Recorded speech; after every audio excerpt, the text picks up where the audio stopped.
Hai, Assalamualaikum dan salam sejahtera. Bertemu kita dalam PDPR Sains pada kali ini. Baik, pada hari ini kita akan belajar tentang peraturan bilik sains.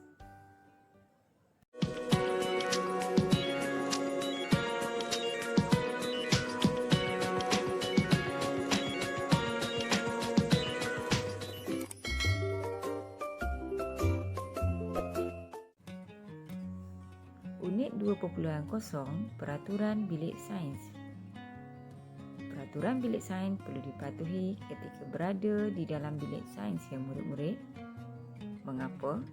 Ini adalah supaya keselamatan dan keselesaan sebelum, semasa dan selepas menjalankan aktiviti terjamin. Sebelum menjalankan aktiviti, apa yang perlu kita lakukan? Baik, yang pertama, murid-murid perlu beratur di luar bilik sains dengan senyap. Yang kedua, murid-murid hanya dibenarkan masuk dengan kebenaran guru. Yang ketiga, pastikan tingkap terbuka semasa berada di dalam bilik sains. Ini adalah penting untuk perudaraan ya murid-murid. Untuk semasa kita menjalankan pembelajaran, kita perlu ada perudaraan yang baik. Keempat, murid-murid perlu duduk di tempat yang ditetapkan oleh guru. Yang kelima, ikat rambut. Ini bagi murid yang berambut panjang ataupun tidak memakai tudung. Perlu ikat rambut. Okey. Dan pakai pakaian yang kemas dengan kasut yang tertutup. Baik, semasa menjalankan aktiviti, kita lihat apa peraturan yang perlu kita ikuti. Yang pertama, aktiviti dijalankan mengikut arahan guru. Yang kedua, laporkan kemalangan, kecederaan atau sebarang kerosakan radas atau kita panggil sebagai alatan kepada guru dengan segera. Ketiga, gunakan peralatan di dalam peti kecemasan dengan kebenaran guru. Murid-murid tidak boleh menggunakan sewenang-wenangnya ya peralatan yang ada di dalam peti kecemasan. Yang keempat, nyalakan pelindung bangsen dengan menggunakan pemetik api. Baik, jika murid-murid tidak tahu bagaimana menggunakan pemetik api, murid-murid boleh mendapatkan bantuan daripada guru. Kelima, hidu, rasa dan sentuh bahan di dalam bilik sains dengan kebenaran guru. Ini adalah untuk elakkan daripada keracunan makanan dan sebagainya.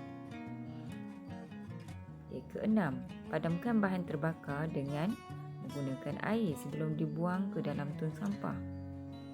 Mengapa ya murid-murid? Ya, ini adalah untuk mengelakkan daripada berlakunya kebakaran.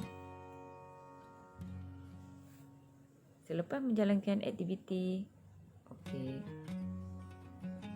perkara ini perlu kita lakukan.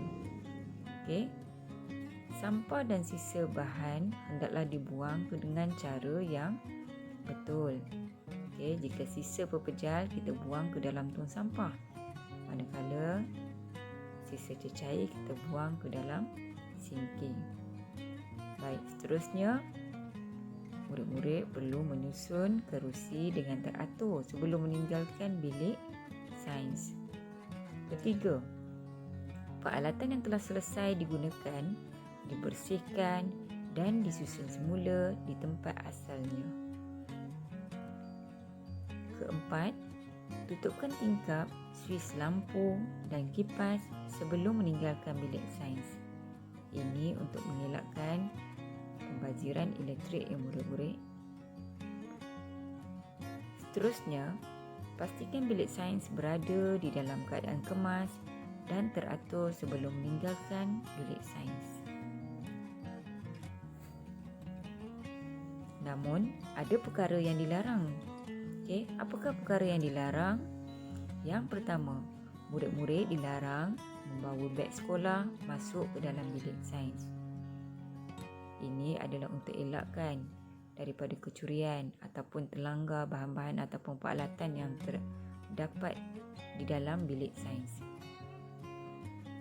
Kedua, tidak makan dan minum semasa berada di dalam bilik sains. Ketiga, tidak dibenarkan bergurau dan berlari-lari di dalam bilik sains. Keempat, tidak dibenarkan bermain-main dengan peralatan sains. Ini adalah bahaya kerana kebanyakan peralatan sains diperbuat daripada kaca. Kemalangan tidak berbau ya murid-murid. Jika ada pelanggaran antara satu sama lain, radas tadi mungkin pecah dan boleh mencederakan murid-murid. Dan yang terakhir, tidak dibenarkan membawa keluar peralatan dan bahan sains tanpa kebenaran guru.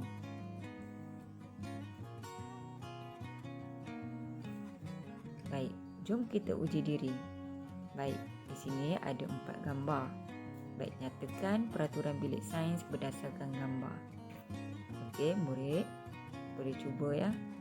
Okey, gambar yang pertama, kita lihat gambar yang pertama, kita sesuaikan dengan penyataan yang ada di bahagian bawah.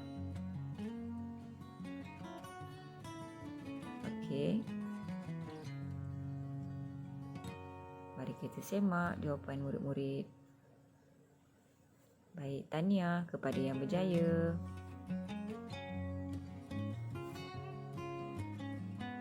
Sekian, terima kasih. Jumpa lagi dalam PDPR yang akan datang. Assalamualaikum.